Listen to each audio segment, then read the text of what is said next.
Daryl, very good win, very good performance. Probably shouldn't have been as close as it ended up being, should it? Yeah, well, I feel like I haven't won so long on TV that I thought, oh God, this is coming back to bite me. But whenever I still had the throw and I wasn't panicking, wasn't snatching, I still felt like I was going to give myself the opportunity. Obviously, I think in the fifth set, well, they still had a chance. I can't remember what it was, but I had a chance before I did. But I think I had a 1-3-40, or 22-24. But yeah, no, I still felt confident that I could win the game from 2-2, even though it was his throw in that set. It must be amazing coming into this year's William Hill World Championship, not really being any great form, or certainly not getting results, and then to play like you did, particularly the first two sets. Yeah, well, but this has been going on all year. All honestly, I'm not joking around. I've been practicing the best I've ever practiced this year, and it's just I went up onto the TV stage, and from my own personal opinion, I've been terrible, crap, whatever. But I still believed whenever last week I was practicing, had non-stop 140s, had a couple of 9-darters. I just felt just stop overthinking it whenever you go onto that stage, and that's what I did today. And the trebles went in, the doubles went in, and there was no second guessing myself. And it was just like if I missed, I missed, and it was a tough crap. But yeah, no, I played well enough. I deserved to win that game. I was the better player, and even he had to throw in the last set, fifth set. I still came through easy enough.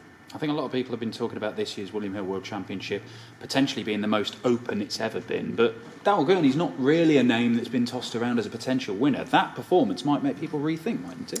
Nah, I mean, all honestly, I think if I was to tell you now, if I got to the last 8 or something, that's the only time I'll get into the last 8 of the betting. But betting doesn't bother me. I mean, I'm here to try and do my best. And if I can play my A game, every game up there, I'll be very hard to beat. Do you like being a dark horse? Well, I never ever consider myself a favourite, as you know. I mean, I think I was watching some game last night. I think I played Aspinall in the Pro Tour final somewhere. And Daryl says he'll never be the best player in the world, but he can beat the best players in the world.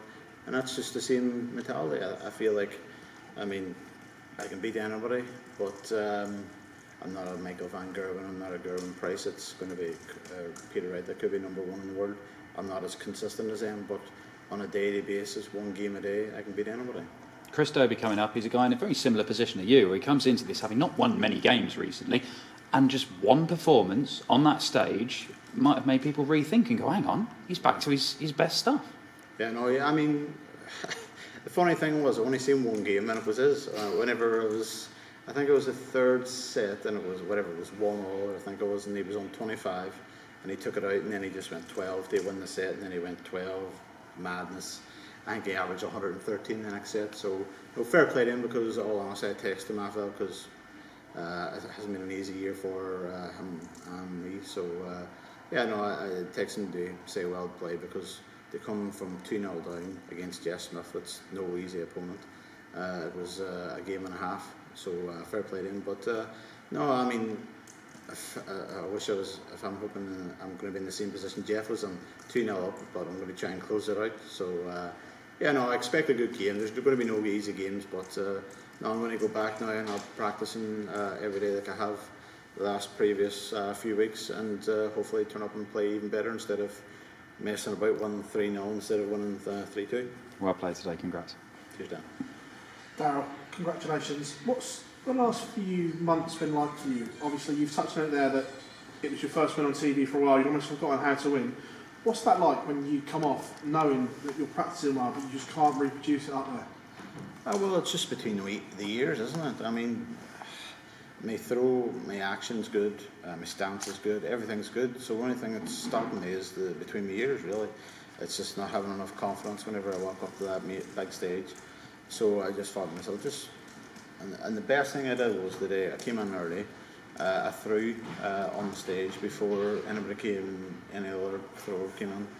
And I was literally, I pulled my darts out of the case and went up onto the stage, didn't have a throw downstairs, and started hitting 140s, so like fun up there. and I kind of put me in good spirits. But the throw downstairs, I couldn't hit a barn door, so the only thing that kept me going was I says I know I can hit the treble on the stage, but I was terrible downstairs in practicing.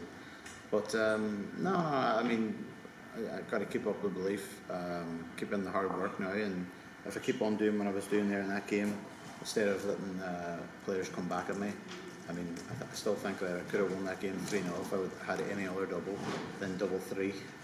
But it wasn't to be, but I still came through a hard, tough, fought game. Obviously, slipped outside the top 10 at the moment. Is that the next aim to get back in there before you start winning titles again?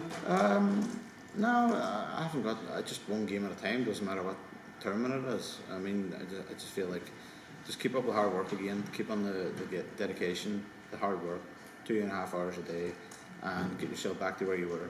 I mean, obviously, for me, it's a wee bit harder because there's no crowd, so there's less thought process. Whenever it's quiet out there and you know the audio is going in the background, you're still, I mean, between your ears are still going. No, I mean, I can't wait till the crowd comes back. I mean, I was buzzing whenever I heard that there was going to be 1,000 people here, and then obviously, and I think the day before I came here, then that went down the drain. So very disappointed. But I just thought to myself, just get your finger out of your arse and get on with it. And, I mean, everybody else is in the same boat. Everybody else that likes a crowd and they're still going up there and performing, it's about time you did. You played with no crowd, obviously, at Milton Keynes and Coventry, but they're quite small in comparison to there. What's that like in comparison? Because it's quite a big open space, isn't it? And can you hear everything rattling around still? Yeah, but it's kind of, whenever you're doing them, you're kind of expecting it. No, I kind of you're kind of used to it then after a couple of weeks. But no, I just thought here, just get on with it and don't be worrying if there's other stuff going on in the background, if somebody's closed the door or something like that. Just get on with it. Just be more aggressive and stop thinking about what could go wrong and just make it happen. And as I say on the interview there with the audio boy, I hope I don't meet him, because he's whenever I'm throwing for the game, that's one dart with a double. I'm hoping that he does the audio as an I've missed. Well, my third dart, not my second dart, so when I've gone to the third dart and snatched it. As I said before, I'd probably threw like a Richie Burnett, Jockey Wilson dart. Daryl, pleasure as always, mate. Thank you very much. Cheers, Phil. Daryl, do you think in some aspects of the game you've maybe had to relearn how to win on stage? No, you can't really learn that. It's all about giving yourself the opportunity and then taking that opportunity. As I say, if I was probably in any other double other than double 3, I probably could have won that game 3-0. But yeah, it just wasn't to be. But no, I still had the belief. Whenever he came back and won that, I just thought, that's the third set. That was his throw anyway. So the next set, just make it worth your while because it's your throw. And then he broke my straight off and stuff like this. But I still felt confident. Probably before I would have started rushing and pulling and wouldn't have played as well. I just thought, just give yourself an opportunity because he's as nervous as probably you are. So just give yourself a chance. And I did, and eventually fell over the line. And just finally, can I ask what you said to Russ Bray at the end there, having a bit of a joke on stage? No, just about the audio man. He shouldn't be doing I don't know what you would say, but I mean, whenever you're missing a double, he goes, but I feel like he should be doing that after the third dart, not the second dart. And whenever I was going for the 9 darter, I thought, whenever I missed with the first dart, I thought he's going to do it, so I was now ready mentally for it, but it didn't happen. But no, I just think that he should be waiting until the 3 darts are thrown and then do it in the second dart, because the third dart you're thinking whatever and then snatching everywhere. All right, brilliant. Thank you very much, and good luck against Chris. Thanks. Would you like that?